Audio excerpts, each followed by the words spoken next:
Ако ти е омръзнало да ползваш десетки приложения за изображения, видео, музика и най-различни, ChatGPT вече решава този проблем. След последния апдейт вече може да правите много от тези неща вътре в ChatGPT, без да излизате от него и да се свързвате с десетки инструменти. В това видео ще ви покажа трите нови апдейта, които ще ви направят още по-продуктивни. Аз съм Етиен Янев, обучил съм над 40 000 курсисти и студенти по маркетинг и изкуствен интелект, както и едни от най-големите компании в България. Нека да видим какво ново има вътре в ChatGPT. Първата функция, за която искам да ви разкажа, е интеграцията с приложения. Както виждате тук, когато кликнете на плюсчето, след това на More, имаме Explore Apps, да разучим различни приложения. И вижте, ChatGPT се превръща като един нов Apple Store или въобще магазин на вашето мобилно устройство. Тук може да направите връзка с различни приложения, които да работят вътре в ChatGPT. А сега ще ви покажа някои от най-впечатляващите. Тук отгоре виждаме Photoshop и когато го избера,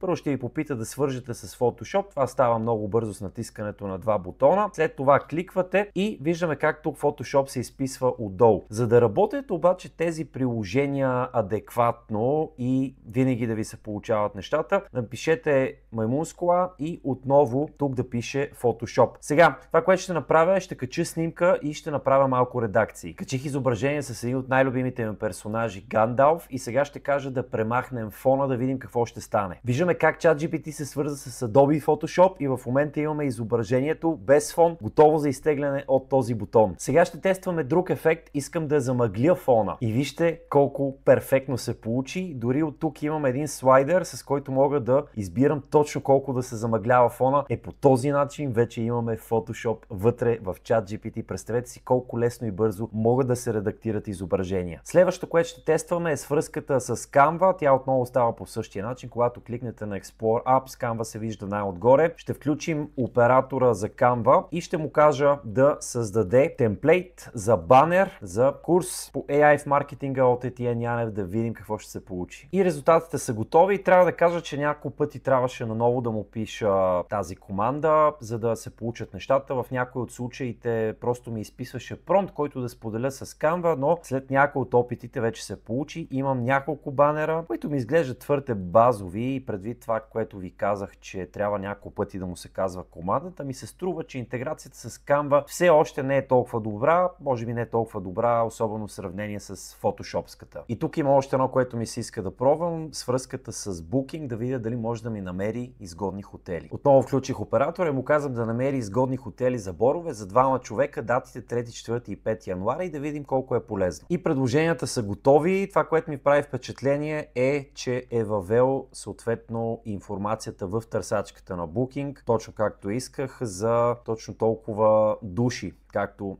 бях описал. Вече е въпрос на анализ, кой хотел и каква дестинация вие бихте избрали. Преди да продължим с другите апдейти от ChatGPT, искам да ти кажа няколко думи за една чудесна възможност за теб. Става въпрос за нашата общност от 0 до AI герой. В нея вече има над 160 човека като теб, хора, които искат да се учат в сферата на изкуствения интелект, искат да получават информацията на разбираем човешки език, независимо от нивото, на което се намирате в момента. В тази общност ще намерите много различни ресурси. Имаме цяла класна стая с много уроци, онлайн срещи, инструменти на седмицата, лекции, кратки гайдове за успех в изкуствения интелект, така че да стартираш уверено в тази нова сфера. Също така имаме ежемесечни срещи, като си ги поставяме в календар и повечето са такива, които са свързани да помогнат на твой бизнес да върви напред. Имаме AI за маркетинг, за продажби, за HR, за изграждане на продукти и така нататък. Имаме, разбира се, и забавни срещи, в които просто се виждаме и си обсъждаме AI новините. Ако искаш да станеш част от 0 до AI герой, да научаваш всичко първи в твоята сфера и изкуствения интелект, ще намериш линк за регистрация в описание на това видео. ChatGPT направи още един огромен апдейт и то е в създаването на изображения. Всъщност, вече в ChatGPT могат да се създават изображения с толкова голямо и високо качество и детайл, че се конкурира по всички параметри и показатели с нанобанана на Gemini. Ето, когато дойдем в секцията в ляво, тук дори има различни ефекти, които сега ще използваме. Нека първо кача снимка. Качих снимка със себе си и ще избера ето този вълнуващ драматичен ефект, да видим как ще се получи. И изображението вече е готово, детайлите са наистина вау. Когато кликна на изображението, го виждам виждам тук. Вижте за какво става въпрос. Всичките капки и дъжд са добавени успешно. Нещо друго, което е много вълнуващо. Сега мога да избера определена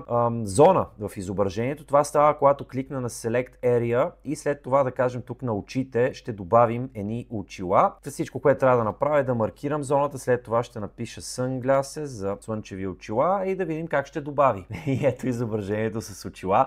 Виждаме, че е запазил всичките детайли, добавил е само очилата. Преди ChatGPT имаше проблем с това и променяше и други детайли. Сега малко се накриво като че ли очилата, но да кажем, че се е справил доста впечатляващо. ChatGPT определено вече е много силен в изображенията и тук не изостава от Nano Banana. Някой път ще направя задълбочено сравнение между новия модел за изображение на ChatGPT и Nano Banana, но сега нека ти покажа и третата функционалност, която е нова в популярния чат и прави впечатление. Когато дойдем на чата и всъщност кликнем пак на плюсчето, където се крият всичките инструменти и имаме едно, което се казва Quizzes, за квизове и различни въпросници. Отново трябва да включим оператора, в случая за квизовете и след това да напишем темата, а сега когато кликна ChatGPT ще създаде въпросник. И квизът е готов, по този начин може да учим нов материал, да тестваме, да надграждаме нашите знания. Тук в случая ми задава въпрос да видим дали ще оцеля.